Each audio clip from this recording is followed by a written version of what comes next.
He thought when he went to go listen to it that it was the strongest female rap album of the year so far. I tend to agree. I think it edges out Megan.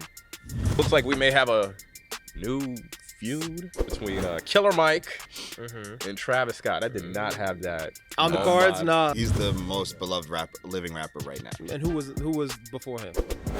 I mean, damn, it got quiet. Yeah, I don't know. And gentlemen, what's good? What's up? What it do? What up? What up? What up? Miss Latto, who put out her new album, Sugar Honey Iced Tea, on Friday. Amazing. Fire features Megan Thee Stallion. Yeah. Tizo Touchdown. Freaking what's like 21's cousin's name? I'm bugging. 22. Young Nudie. No. That's his cousin? Yeah. Oh yeah, it is. Yeah. Wow. Yeah. He's like, oh shit. We just want to talk everything new today. Is he also British? I don't know.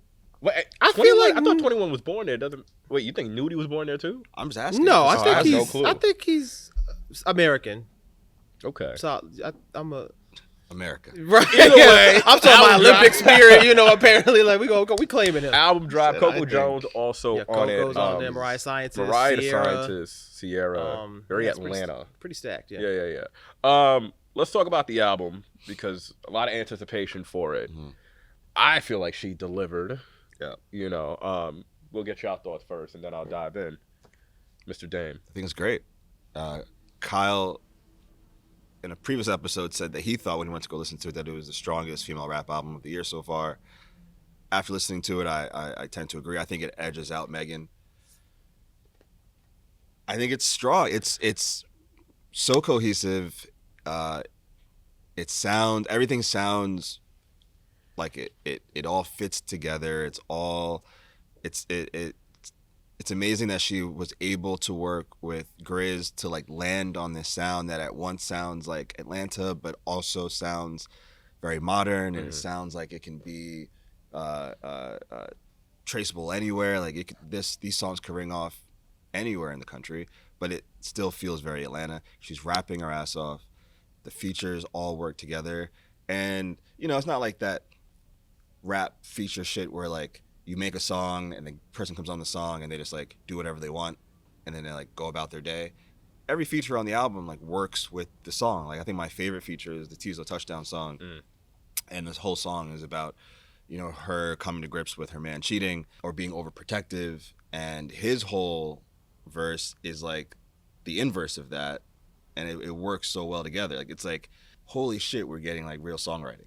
Well, and the fact that they can, like, at the end, they sort of do a little back and forth, kind of like duet exchange. So, that really just drives home the point that this song was, like, created with two people in mind. It's not writing songs, man. Yeah, it's not just like something he's stapled on a verse real quick that you could take off, if you needed to. Give quick fives to Mr. Tizo Touchdown. He's just been doing his thing on the features run for like the last year or two. Drake, freaking Travis, Don Toliver, Doja, he's been on it. And then other parts of the album, she like completely flips and she does like some other shit. Like my favorite song right now probably is Blick Something, which is one of the most irresponsible songs on the album. Yeah. It's her basically saying like you like go shoot somebody if you love me, which is fucking nuts. But the bars are hilarious and the beat is great. There's one line where she's like, he knows who to call to make a nigga fall like Life Alert. Like that's like a Lil Wayne in his prime line. Yeah. And it just made me smile. I like that, Trev. Yeah, I mean, not that she necessarily had the pressure, but it's one of those things where we talk so much about female rap. This seems to be, I think, the last album of the year, at least the one we know of what's coming. There's always the Cardi question mark out there, but so a little bit of pressure, it feels like, to kind of bring it home. Like, okay, this is the one. Everybody else to put out there is what you got. And yeah, I think I gave it another spin this morning, and one of the things that I really like about it is the range that it really shows. Yeah. And of course, it's rap first, so nobody expects you to necessarily be a singer or have all these other kind of talents. But the fact that she can carry a melody, I think, really gives her album a lot more dimension. Like when we hit like Copper Cove, and it kind of went like in a different direction, which I didn't necessarily expect at all. But it's much slower, much groovier, but it's not like she's trying to pretend like she can sing or whatever. She carries that shit like easy.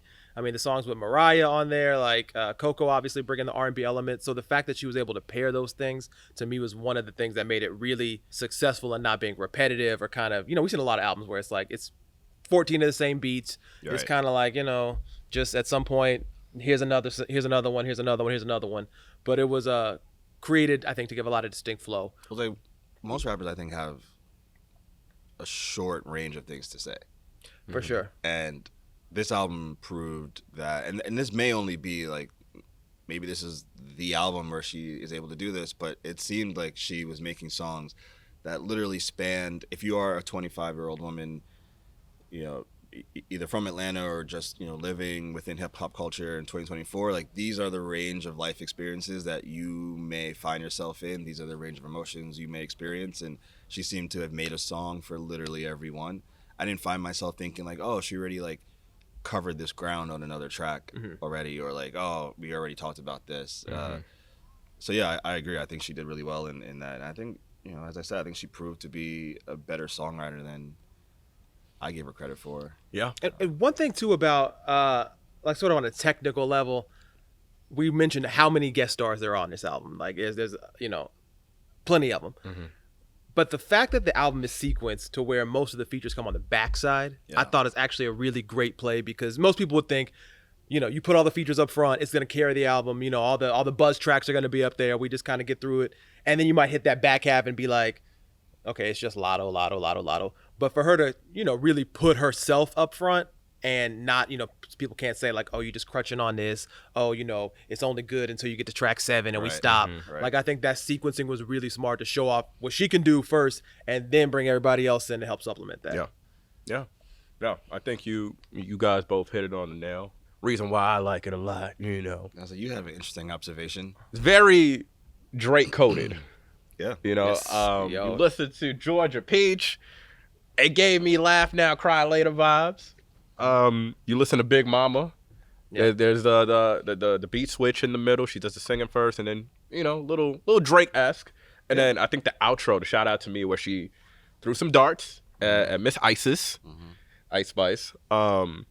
It gave me more of the introspective lyrical Drake vibe that we're used to getting, like middle of the ocean, 30 for 30 type vibes. Yeah. And she freaking annihilated the intro and the outro of those tracks. And I think to your point, how you mentioned how she kind of loaded up on the features in the back, she made it a thing to say, hey guys, make sure you listen to the album in sequence. Right. And like literally track by track. Yeah. 1 to 22, because she does have put it on the floor on there. Hopefully that'll help elevate the streams. And Sunday Service. Yeah, both versions, remix, original, whatever you want, it's there. Yeah. And I do love that she got in her melody bag too, because that's something she played around with on 777 on the last album. So to see her really be confident, comfortable in that space to say, hey, I want to exert this talent even more. Kudos to her. And a little nod to 21 here and there. Oh God, that's what on God, the ad lib.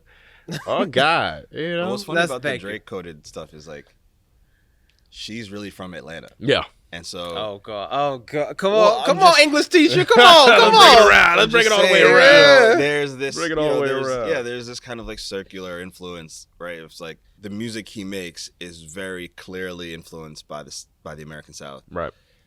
She's actually a person from the American South, but the way she's rapping is in a way that has been not created, but is a style in which Drake has made popular. And even like the beat selections, you can say like is something that he's formulated in his own world to appeal to everyone, but still feel like it's from the South and from Atlanta or from Houston. It's interesting to see somebody from there take that and really own it and be like, yeah, this is a sound that makes sense here. Yeah. It's super interesting. Yeah. Props to her for that. Got to throw a quick shout out to Settle Down too. That was one of my favorites on the project. Real quick, Joe Budden podcast, they had a debate speaking about the Latto album, just in terms of her rapping ability. They had mentioned how they feel like she's top 3 or even in some cases top 2 pure rapping when it comes to female rappers. They had said Nicki 1, Latto 2. So I'm curious to ask you guys if you feel she is a top 3 rapper, just based off pure spitting alone. Is that something you guys agree with? If this album was able to prove that? Spitter, yeah. I would say off this album, I mean, Nicki to me is number one. Yeah. And then I would probably put. You got Doja, you got Megan. I think this album edges Megan's, but I think Megan might be a better rapper, like a better spitter. Pound, so the technique, I feel like Megan has like a better delivery and is a better technical rapper than Latto, but I feel like lyrically and when it comes to puns, Latto has that. Maybe.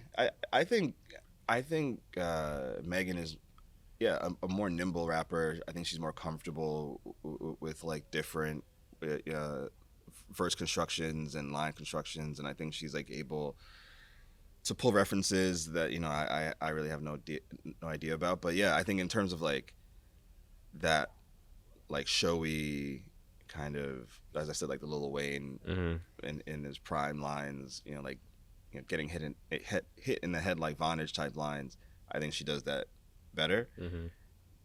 But Megan, to me, I don't know, she still has something that's like feels sharper.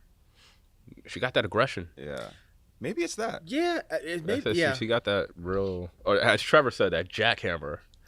Is that what? Oh yeah. What she does, she like Megan, it drills right in, like, and yeah, I guess, and there's something about I think Megan's tone and Megan's sort of just like presence that adds to that kind of weight to it, like, and that's something that it's just one of those things that that's what God gave her, like you can't recreate or change that tone, so it's just sort of one of those things that she has.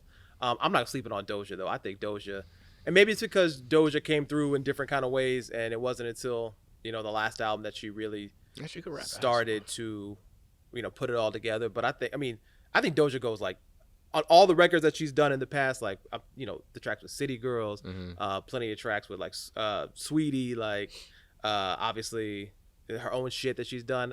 I think Doja has great different flows, like different voices. I mean, there are a couple. I'm trying to think of what track it was on here that I was Liquor. Like even on this album, that to me had like even with the back chorus and the vocals, that to me had a lot of Doja layering on there.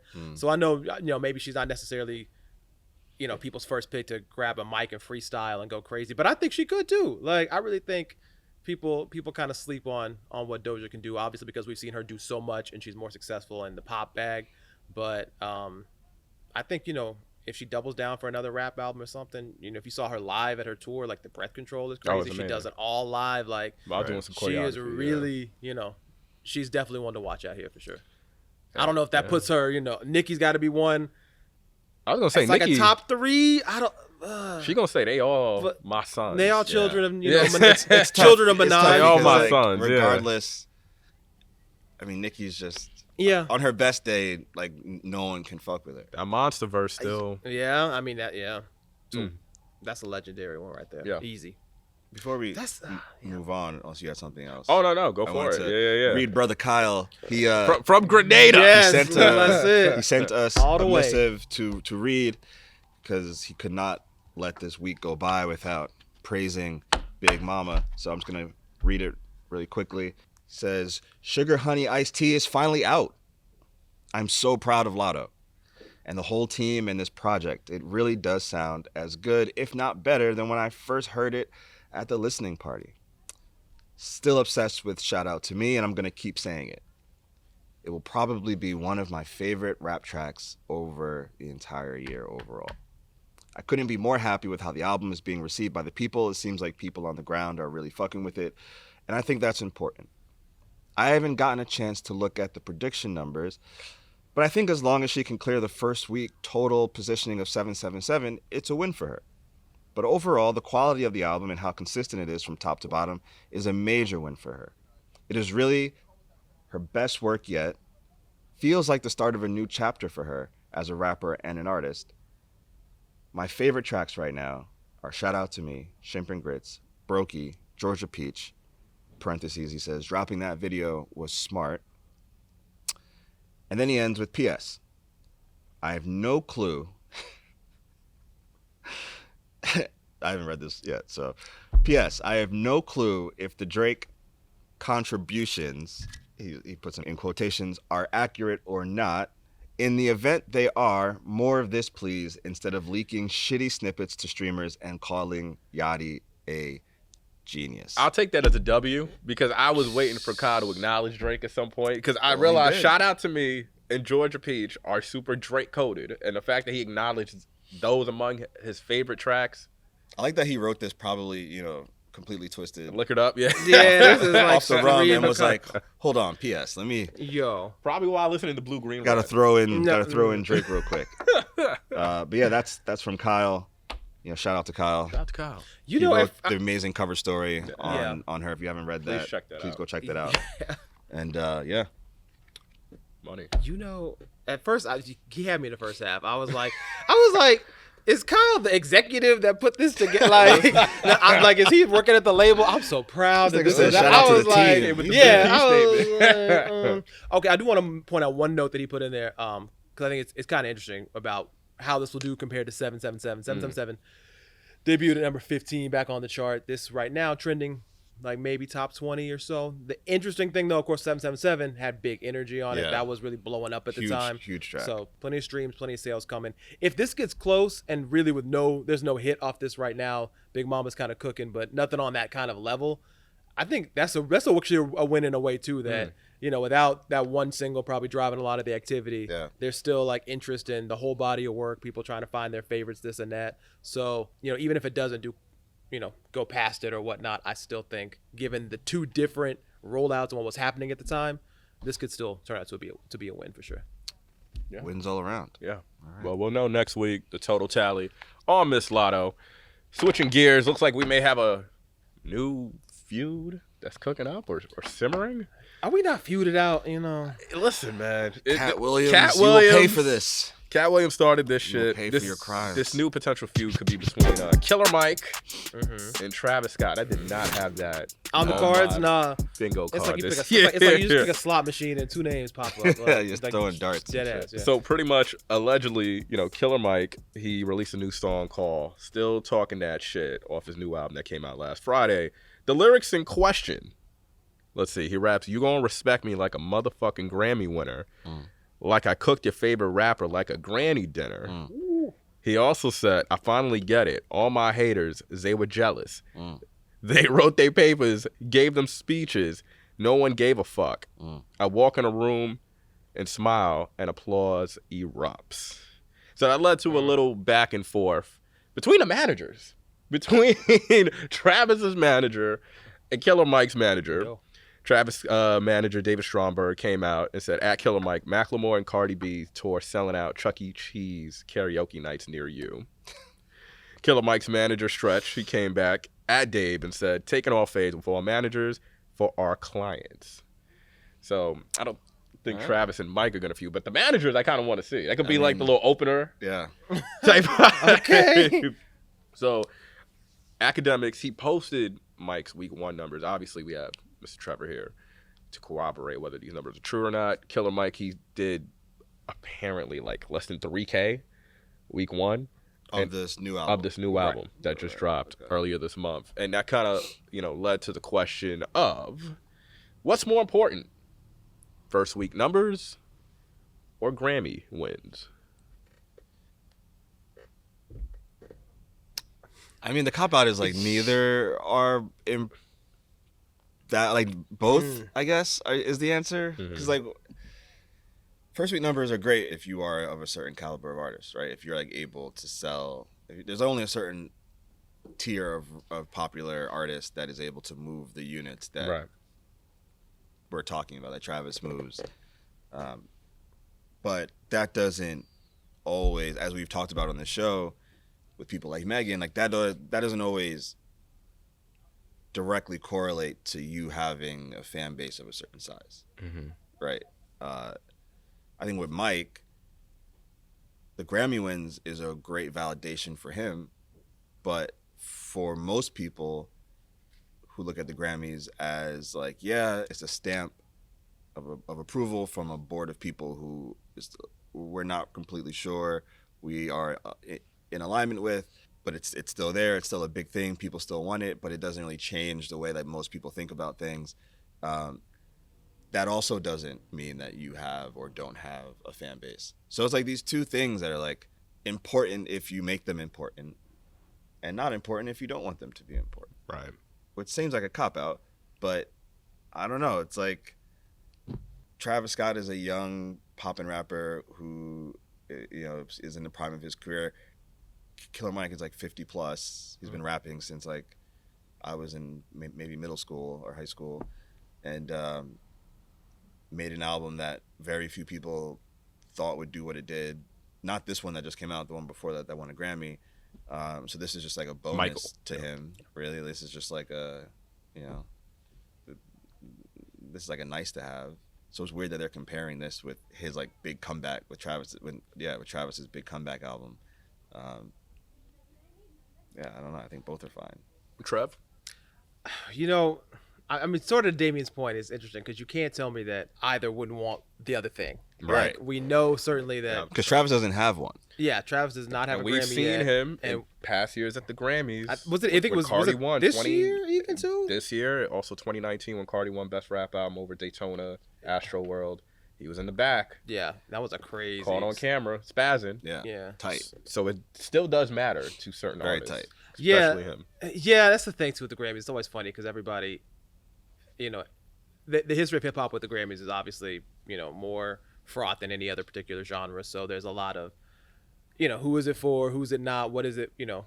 Where do they come around to? But, they love but they can't be contemporary. Like Kendrick, wins basically every time he puts out an album. So it's, not always just the legends getting it, but you people, say they don't care about it, but then Drake pops up, for a surprise when he gets it, and Doja, cried and said she, it was a pop Grammy, but she was like, I try to pretend like this doesn't really matter, but this is a big deal. That's what they all say when they win. It's like, it's like, so. Yeah. And of course, like you said, with Travis, I think it must have been this year, after the performance that came on after he had lost, and, everyone sort of got the coded messages in there. On the flip side, I'm sure Mike would be rejoicing if he could get half of Travis' first week sales. I don't know. I think he's good. In his mind, he's probably like, and this maybe comes with age. Yeah. But I'm not saying he has to have it. But if it happened, I think he'd be highly, he'd be touted for sure. If he could do 250, yeah, he'd be rejoicing about that. Of course. It's weird, right? Because I feel like then the conversation becomes, and we've always spoke about this, like numbers versus acclaim. And I think at a certain point, if you're an artist, you got to decide which route you want to go. If you're lucky to get both, then cool. Yeah. But there's certain artists, you just know the numbers aren't going to be there. Yeah. But if the fanfare and the critical acclaim is there, I'll gladly take it. But the Grammys aren't even directly correlated to critical acclaim. Mm-hmm. Like Macklemore. Yeah, and the fact that it's not like it's a critics body. Yeah, right. It's a peers membership body. Of course, you expect that people have taste and people can understand. It's getting better. It's been getting better over the years, but it's not like this is the best rap album of the year is gonna win the best rap album of the year Grammy. Mm-hmm. Like we never go into the year thinking that ever. Yeah, and I think for Travis especially, there is a logical case that people make where it's like if something is the most popular, that lends itself to good. Like why would people be playing Astroworld as much as they do have for all these years, if it wasn't good? They're not gonna sit there and just spin some bad shit. Right. So there is like that kind of lane where I can see where, especially with Astroworld, Travis hit a new level in fame. Sicko Mode brought him to a whole new sort of stratosphere. Unfortunately, that was a very stacked year, and a lot of people could have won for different reasons. And clearly, Cardi ended up being the top vote getter. But, I sort of see that point where, as Carl will say, he will say it as correctly, awarded by the Grammys. Carl's like, they finally got one right. He was right. He was front row jumping up. And if you think about it, like going back to those nominations that year, like you said, it was stacked. It was Invasion of Privacy. It was Victory Lap. Mm-hmm. It was Swimming. It was Daytona. And it was Invasion of Privacy. There was a sixth one too, actually, I think, but I can't remember who it was. But yeah, it was tough that year. It's also to go off Trevor's point. This is the same argument that like Eminem made when he had that interview with Sway. Yeah, and he was like, "Fuck the Grammys. They do all these things to get us there, and then they like pull some bullshit and give, I forgot the person you mentioned, and give somebody we've never heard of an award. He was like, the Marshall Mathers LP never won a Grammy, and he was like, you can't tell me that wasn't the most impactful album of the year. And it's hard to disagree with him because the numbers were so fucking astronomical and so crazy that year. But I know people who are like, that was not the best rap album of the year. That was not the best album of the year. But to Eminem, it's like, you can't tell me that this Diamond album is not the best album. I mean, you look at even when 50, when he was Best New Artist, when he was nominated for Best New Artist, I think he lost to Evanescence. And he crossed that stage real quick, and it was like... And I think, didn't Kanye lose Best New Artist to, tip of my tongue? Kanye would have been like 04, Maroon 5? Or 5. Maroon 5? I forgot. He lost to Bieber. Esperanza Spalding was the year that, like, Drake in that? I think Drake might have been in that year. Esperanza was... she beat Bieber for sure. Yeah. I think it might have been... I think Esperanza won 3 that year. It was... Hold on. We got to pull this up. I don't want to shit on Esperanza Spalding. She's really talented. No, she is. Well, she got another wild stray this year. But I also think... It was, well, guess what? Because Drake dissed her because he was like, who the fuck cares if you're on Michelle Obama playlist? It was Justin Bieber, Drake, Florence and the Machine, Mumford & Sons. That was Esperanza's year. I look Kanye lost to... Which it was like on paper sounds nuts. Right. Yeah. Like I don't even like really fuck with Mumford and Sons, but even Mumford and Sons, they're a pretty Grammy darling favorite. Crazy killing it that year. They're a critic darling. They were selling out shows everywhere. They like changed white music. Like that was like what white people were going nuts for at that time. Like this is you couldn't go to any bar in Brooklyn without hearing like a ding ding ding ding ding ding ding ding ding. Yeah. And I was like, damn, they lost. That's it, yeah. You know what's crazy? But you know what? Shout out to the Grammys for giving everybody else a chance. Because I was gonna say, I think a cat's like a Lucky Day. I think a cat's of like her who don't necessarily have like these sparkly, gaudy Billboard numbers. But I thought you were about to say her ain't got awards. I was her got awards. Yeah. But I'm talking in terms of charting and numbers. Sure, that they haven't been these sort of. If you're lucky to get both, like I said, you're an anomaly. But ain't nothing wrong with getting one or the other. Still a win, either way. I look at it. Yeah, black man. Let's just just build each other up. That's right. There we go, I guess the answer is Tupac would love that. Yeah. Okay, some coalition shit. Like, some Black Panther shit right there. And going into our last topic of the day, Mr. Snoop Dogg. Motherfucker just been all around Paris doing his thing as this U.S. ambassador, holding it down for amazing. Crazy. I just think it's mind-boggling seeing the brother there, partying up with Martha Stewart, chilling with Brian. There was a report that he even was making $500,000 a day during his time there. So, something different.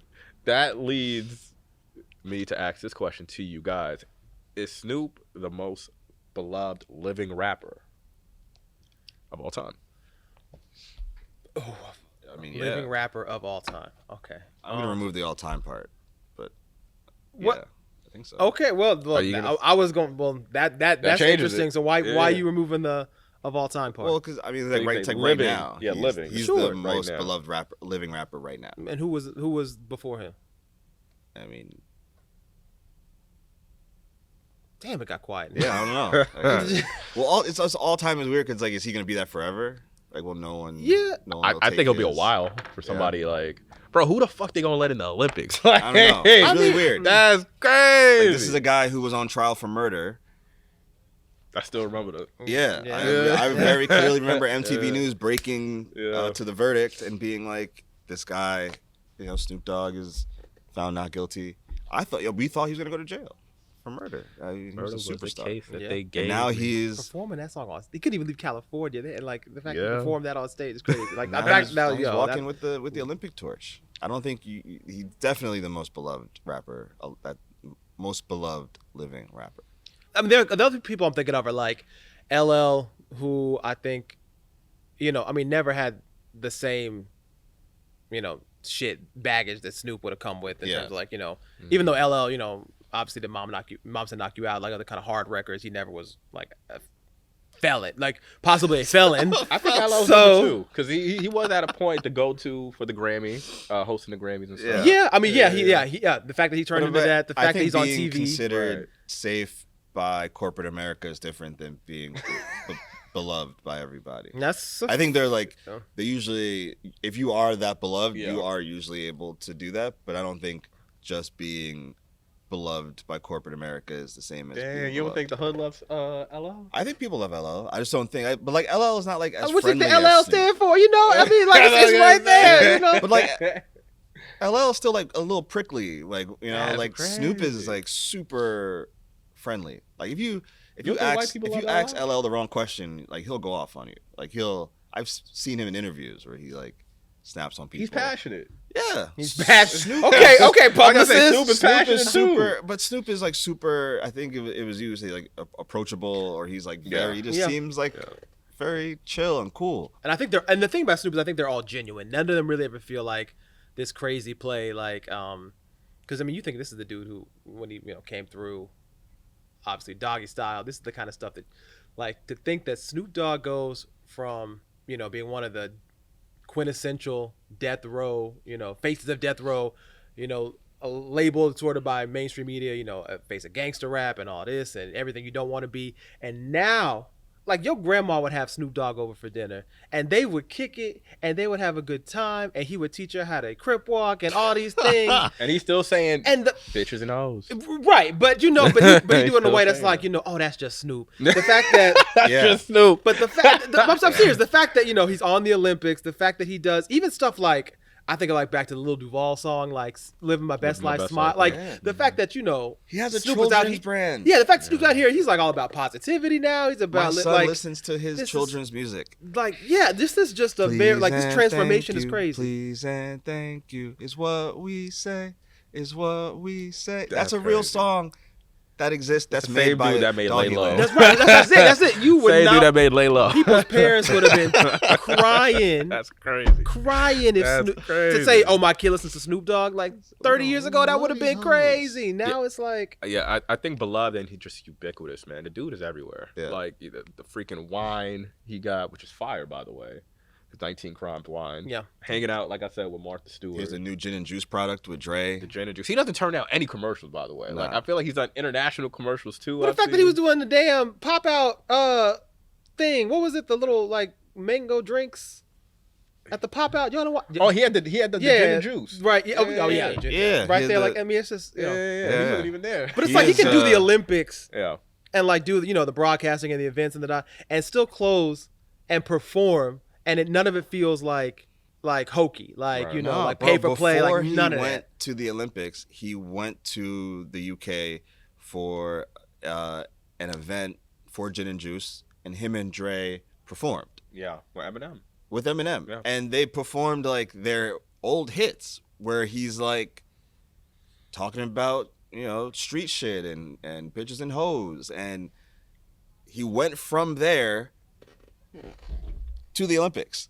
Yeah. And prime time, hanging out with Billie Jean King. I think the thing about Snoop is that like we believe both of them so much.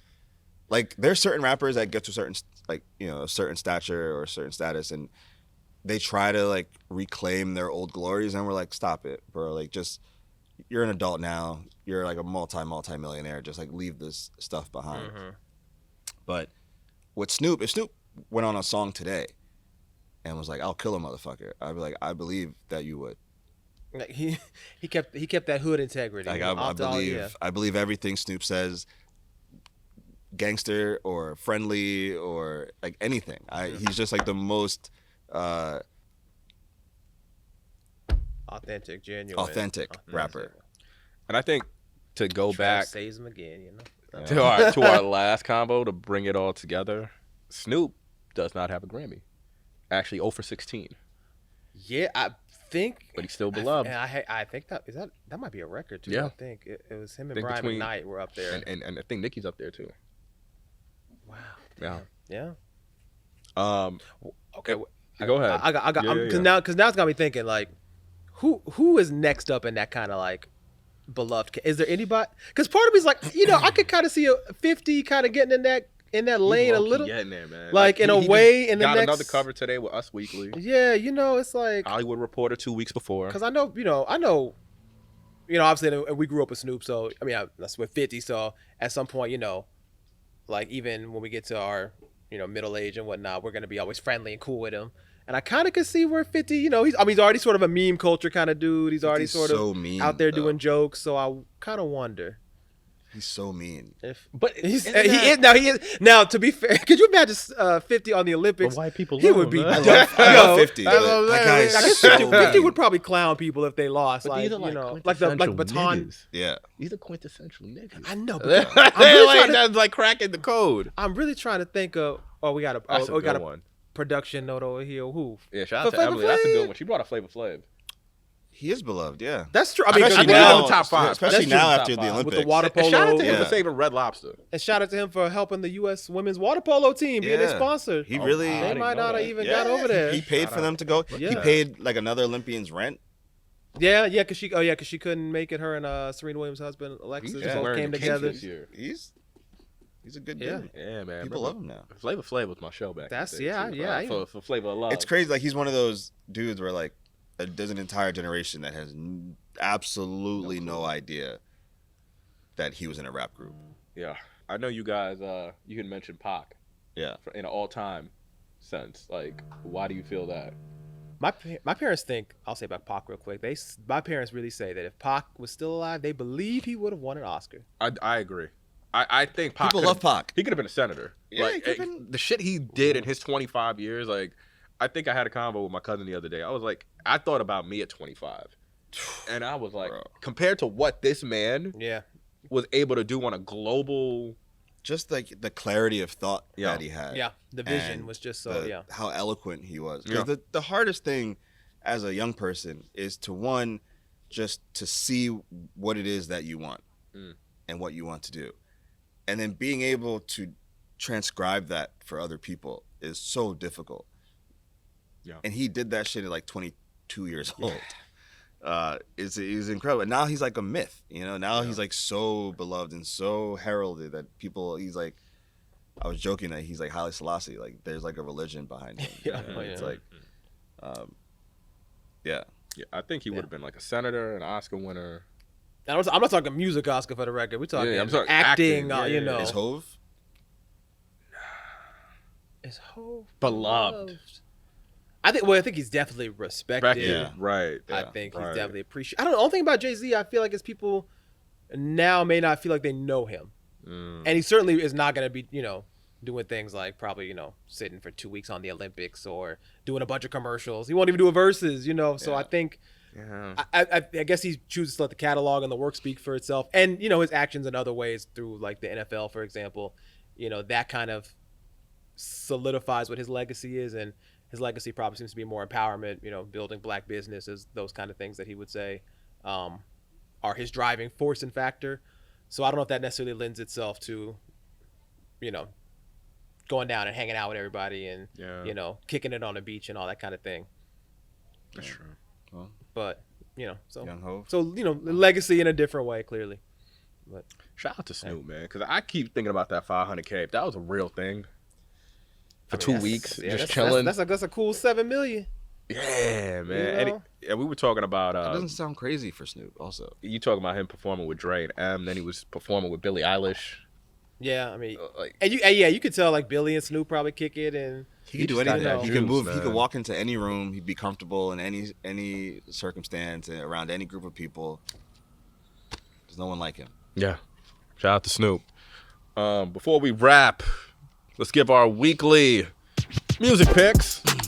Could be old, yeah. new. I forgot to send mine to. it's okay. Damn. Okay, it's as long as you know. That's right. But Nobody you would have know, known if you hadn't. Yeah. You know, Yeah, I did my job. He told Emily everything got else. mine. Mine's in there too. Is Busy- it's a it? busy It day is. yesterday. Okay. It's on the online. version. Trevor, you want to go first? You want to lead it Okay, off? sure. Go ahead, since you're responsible today. Well, you were first, so really it should be you. I mean, I can. okay, then go ahead. Okay, cool. So the one person I want to shout Nah, out. do it, nigga. I am. Hello, I do my job, bro. But one person I want to shout out. Going in the R&B bag, Miss Haley Knox. This is somebody I just got hip to, courtesy of my coworker and friend, Miss Haran. She had a song called "What Do You Need." I said, let me give it a spin. White girl out of, I think it's like pronounced Carmel, New York, and that's where she's from. Like Carmel. Yeah. Like Carmel. Yeah. Carmel. Substate. Yeah, Carmel, New York. She's been doing the music thing for damn near over a decade. She started off doing covers, and she ended up like opening up for Charlie Puth.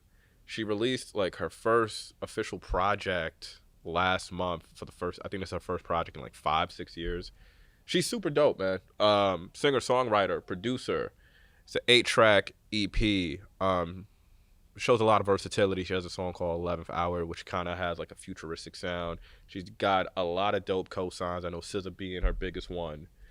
I just love seeing a white girl out here doing some R&B and making it sound real good. All right. You know? So I'm definitely rooting for her. Top 3 songs, like I said, check out 11th Hour, Innocence, and I think, what's the other song I was playing? Oh, Stranger. Check out those 3. Her EP, For the Best, out right now. Fire.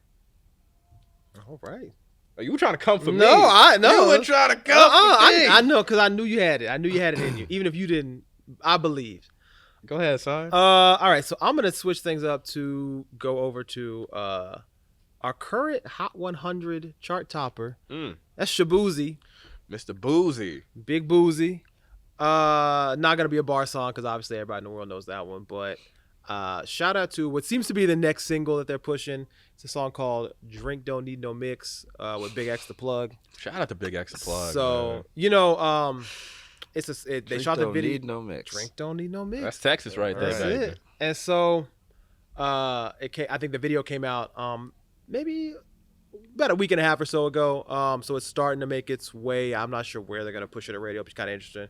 But I mean, it's definitely a fun song. I know Kyle and I were talking about it, so I sort of get the spiritual Kyle cosign on this. You know, it's definitely moving in that vein that we've seen, obviously, with Shaboozey being one of the most active country, hip hop, you know, rap blenders of the past couple of years. We have things like the Morgan Wallen and Moneybagg Yo song that's out there at the same time, kind of doing its thing. But for Big X in particular, I think both verses, there's one Shaboozey, one Big X. I mean, they're both fun. Like, they're both just about a good time. The hook, I think, is something that can really, I don't think it's made for Instagram per se, but I can really expect it to catch up. I mean, it's really just about like, it's Drink Don't Need No Mix. What the fuck is this? I'm trying to get faded. This ain't gonna do shit. So you can just see so many captions like, everybody's gonna take that and run with it. In particular, the shout out to Big X. I think between Big X and Bossman D-Lo, I think they're both really having huge years, but kind of a little under the radar because so much of the conversation about rap in particular in the past couple months have been dominated by Kendrick, by Drake, but they're both putting out multiple singles that are really bubbling on the charts. So I think in terms of ones to watch who could be coming up next and people who are really maybe at the end of the year when it's recap time and season ending kind of thing, I think they're going to surprise people with how well they've been doing, even though they haven't necessarily had that out the box blow up kind of hit. And that's one reason I'm excited for Big X on this, because obviously we see what Shaboozey's doing with a bar song at #1 on the Hot 100 right now. I'm sure people will be really excited to see what that new single is. And so that can really elevate Big X, I think, to another level, get him some more attention and get him kind of out there in the field a little more. So excited about that song. It's on his album that came out a little while ago, but I think, everybody knows a bar song is kind of removed. So make sure you check out, as it's coming up, Drink Don't Need No Mix. It's going to be everywhere. But I got a good feeling about it. Shout out to Big Boozy for still keeping his hip hop roots, man. Yeah, that's the thing too. Is I think a lot of people would have, expect him to abandon it or whatnot, and he seems to be very comfortable in this sort of no man's land, just sort of this box of I'm gonna do, what's natural to me, whether it's country, pop, hip hop, together, whatever. That's him. No box. I'm gonna do a new song next week, I promise. But the album I've been listening to, the reason I wore this shirt, not this album. Are we going nostalgia vibes? Come on, bring it all the way back. Yeah, it's not this album. It is a different Redman album, but that turns 30 this year. There is a Dark Side by Redman. It came out in 94. Yeah. Jersey. It was his second album. It is an album that he refused, but he just never performs. He stopped performing it years ago.